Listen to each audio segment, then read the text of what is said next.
I think because electrons are negative, you're always like dealing with the opposite of what you expect. So I really think the first thing I would do whenever I see questions about oxidation and reduction is write OiL RiG on your paper, and it means oxidation is loss. So make sure you write that down. Oxidation is loss, and that's loss of electrons, right? When you lose electrons, you become oxidized. Reduction is gain of electrons. Okay, you know electrons are negative, so if something gains electrons, its charge becomes more negative, right? So the thing becoming more negative is reduced.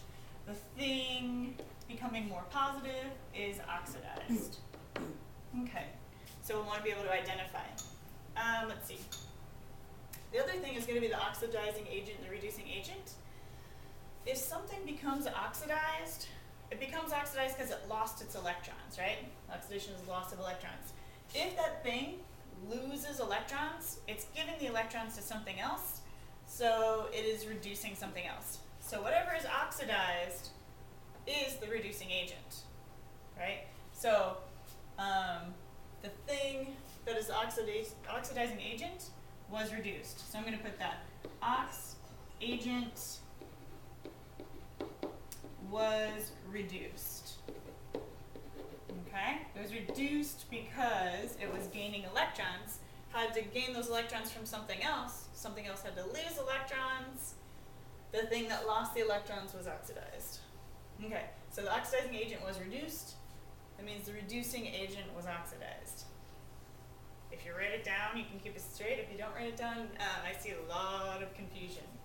So the way you can figure out if something was oxidized or reduced is you have to know its charges when it was a reactant and its charges when it was a product, and that way you know the change. So you can figure out, oh, it became more positive, it was losing electrons, it was oxidized. Or it became more negative, it was gaining electrons, it was reduced. So we did this one in class. Let's practice a few more so that you'll be ready whenever you see this in life and you can feel more complete and understand it. Yes. So what was oxidized, what was reduced, what is the oxidizing agent, what's the reducing agent? Go ahead and pause and do these, and after you're done, hit play and check your answers.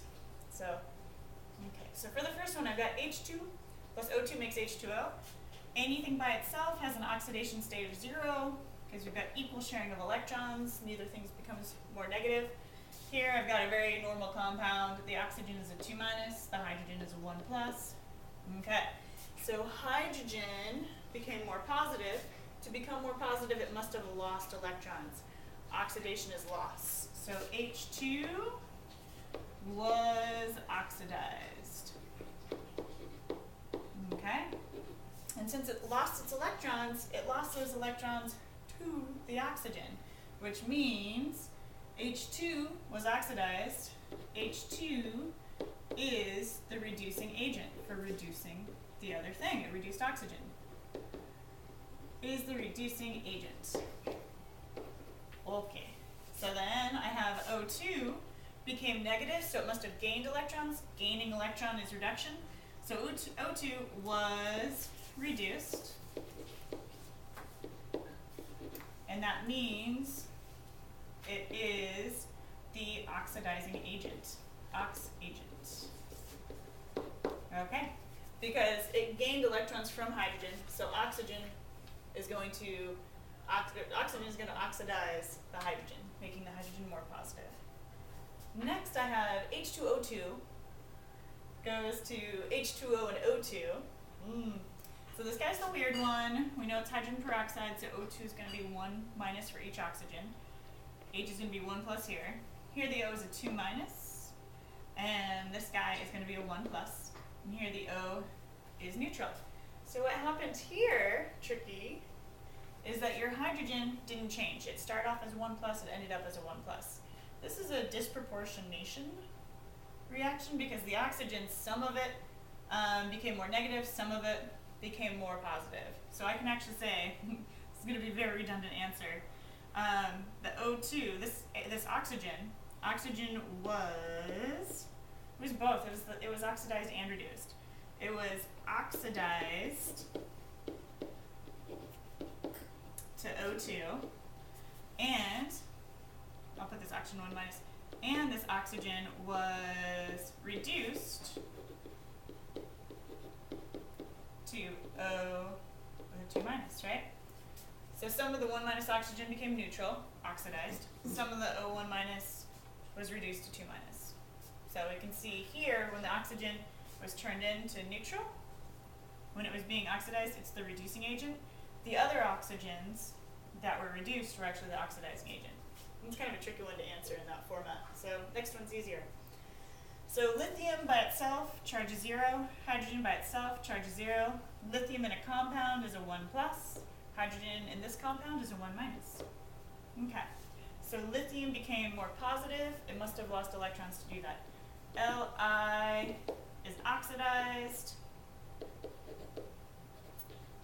and therefore it's the reducing agent.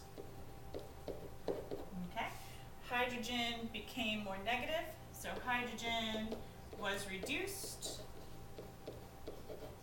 It gained electrons to be reduced. It took those electrons from lithium, so that means it is the oxidizing agent.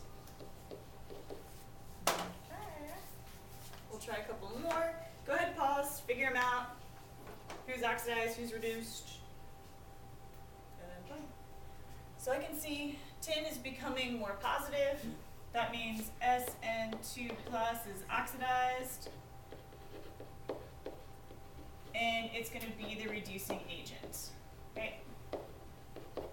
Iron is becoming more negative, so that means Fe3 plus is reduced. It's the oxidizing agent. The next guy, let's see. I've got hydrogen, it's not with an alkali metal, so this is a 1 plus. 4 hydrogens and a carbon, this must be a 4 minus. Oxygen by itself, that's 0. Here, oxygen in a bond, 2 minus. That means this carbon is going to be 4 plus here. And the hydrogen's still 1 plus, and this oxygen's 2 minus. Okay, so here I can see that carbon went from negative to positive. So carbon was oxidized. That means it's the reducing agent because it reduced oxygen. Oxygen went from neutral to negative, so oxygen gained electrons, it was reduced. Oxygen's reduced, which means it's the oxidizing agent. Next, I have, okay, let's assign charges. Oxygen's a 2 minus, potassium's a 1 plus, this thing is neutral. Figured out on the first slide, in the first video. This is an 8 minus, I'm gonna need 8 plus total here. 1 plus 7. Okay, manganese is 7 plus. Iron by itself is 0. Hydrogen's a 1 plus, oxygen's a 2 minus. Okay, so hydrogen stayed the same. Potassium stayed the same. See, manganese went from a 7 plus to a 2 plus, so it became less positive. Manganese was reduced, so it must be the oxidizing agent, and it is, for manganese, is a wonderful oxidizing agent, wonderful oxidizer. And that means, let's see, iron went from 0 to a 3 plus, so iron was oxidized. Okay. So if iron was oxidized, it's the reducing agent. Okay. So